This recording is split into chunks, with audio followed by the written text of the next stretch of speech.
Ouais. Eh oui, les amis, il ne faut pas vendre ses actions. Mais qui a une idée pareille? Oh bah certainement pas moi. Aïe aïe aïe. Et oui, bien sûr que c'était un poisson d'avril. Ah, aïe aïe aïe. Mais enfin les amis, vous êtes abonnés à Métamorphose 47 depuis quand? La chaîne la plus bullish de France.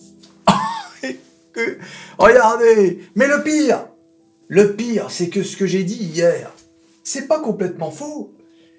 C'est pas faux. Beaucoup de titres arrivent sur des grosses résistances. Donc on pourrait bel et bien assister à une grosse correction. Mais oui, les amis. Sauf que, comme je vous le dis toujours, on ne peut pas timer le marché. Et oui. Donc, prenons un exemple, prenons Microsoft, hein, mon chouchou Microsoft. D'accord? Regardez. Là, Microsoft, comme vous pouvez le voir, Microsoft arrive dans une zone de résistance. D'accord? Donc, on va dire que graphiquement, on voit bien, on imagine bien un recul. D'accord? Donc là, on est à 288. Très bien. Donc imagine, tu vends à 288. D'accord? Et effectivement, on assiste à un rebond aux alentours des 280. Voilà, à peu près, voilà, ici, 278, 280. C'est très probable que ça arrive d'ailleurs. Et là, tu te dis, bon, qu'est-ce que je fais? Hein, t'as pas vendu des actions à 288 pour les racheter à 280. Bon, sauf si tu fais du day trading, du swing trading à court terme, ça vaut pas le coup. Tu prévois vraiment de les acheter aux alentours de au moins 250, un truc comme ça, tu vois. Donc là, tu les vends et tu dis « Ah oui, ça va dans la bonne direction, super !» Donc ça descend à 278, 280, ça amorce même une descente vers les 275. Et là, tu dirais « C'est bon, ça prend exactement le truc que j'avais prévu. » Et bing, le marché remonte et en 2 temps 3 mouvements, le marché remonte jusqu'à 288.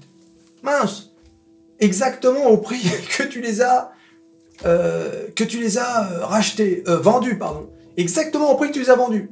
Et là, tu te dis, bon, au moins j'aurais tenté le coup, mais j'ai pu les racheter au même prix. Bien sûr, dans cette conversation, on néglige les commissions. Et là, tu rachètes tes actions Microsoft. Et bing! Voilà que l'action redescend. Et là, tu te dis, oh, mais finalement, j'avais raison. Ah bah attends, je vais les revendre. Et là, tu vas les revendre à combien? Tu vas les revendre moins cher. Tu vas les revendre, par exemple, à 280. Bing, tu les revends à 280. Et voilà que finalement, c'était un range et elle remonte à 288. Et oui! Au final, non seulement tu n'auras rien gagné, tu auras perdu de l'argent. D'accord? Tu auras perdu de l'argent. Et en plus de ça, tu auras stressé, tu t'auras dû passer du temps à regarder, etc. Tout ça pour finalement rien du tout.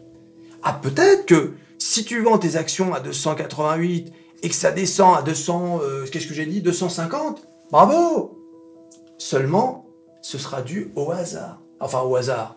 T'auras joué au poker en quelque sorte. T'auras pas eu une stratégie d'investisseur.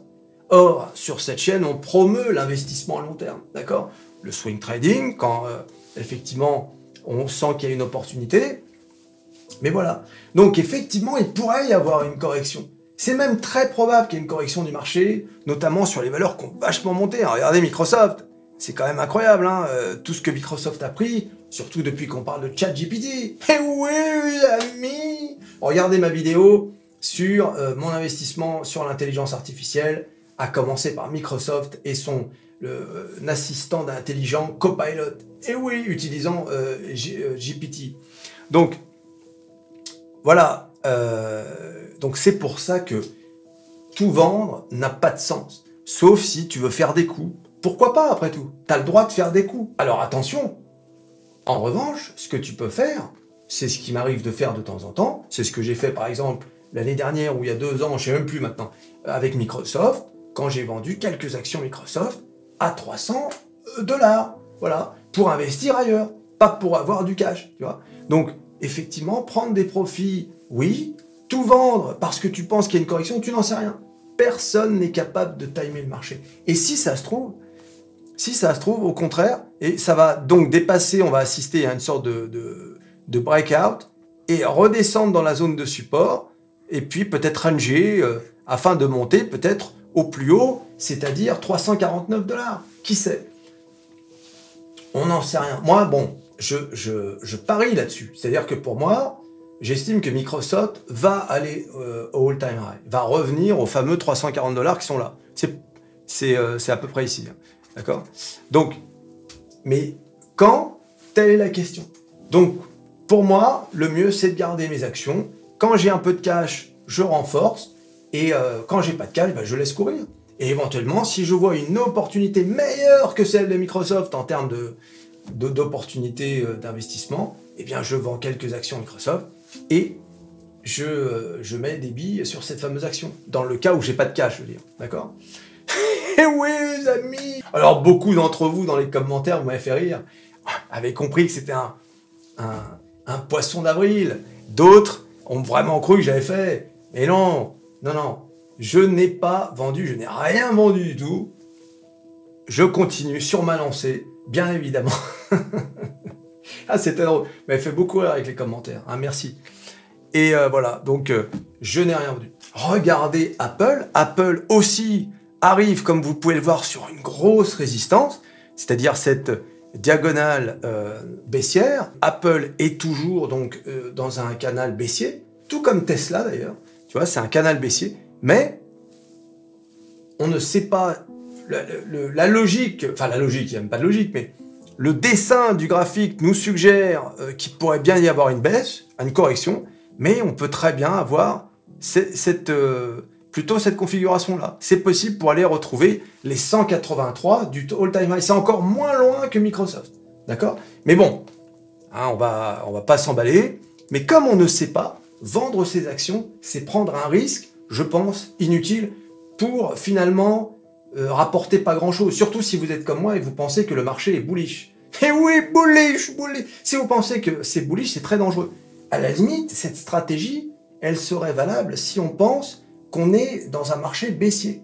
C'est-à-dire, là, quand on était en plein 2022, en pleine crise, la guerre, les nanas, l'inflation, oui, là, ça valait le coup de se dire, enfin peut-être pas là parce qu'on ne connaissait pas le plus haut, mais ici, oui, là, ici, ça valait le coup, c'est-à-dire au 16 août, de vendre une bonne partie parce qu'on se disait et qu'éventuellement la baisse n'était pas finie. Mais pour moi, la tendance baissière, elle est finie. D'accord? Sinon, je vous dirais pas que l'année 2023 est l'année de l'eau. Et oui, les amis! Bon, j'espère que ça vous a bien fait rigoler. Hein? C'est comme ça. N'oubliez pas de vous inscrire sur métamorphose47.com. Et oui! Donc, me voilà de retour dans le train de l'eau. Ouais, Jean-Louis, ouais, c'était un poisson d'avril hier. Non, mais je suis pas parti. Il a cru, mais il a cru que j'étais... Toi aussi, tu as cru. Ouais, toi, c'est normal. Toi, t'es tellement... Ouais, non, mais... Il a cru. Tiens, serre-lui à boire. Ouais, ta plus mauvaise vignasse. Celle d'hier, je te le dis. Ah, même. Aïe, aïe, aïe, Jean-Louis. Je suis de retour. Tu t'abonnes, tu likes, tu partages, tu cliques sur à peu près tout ce qui peut être cliqué. Ton poisson d'avril, le rachat de tes actions. Et on se revoit à la prochaine vidéo. Allez, salut.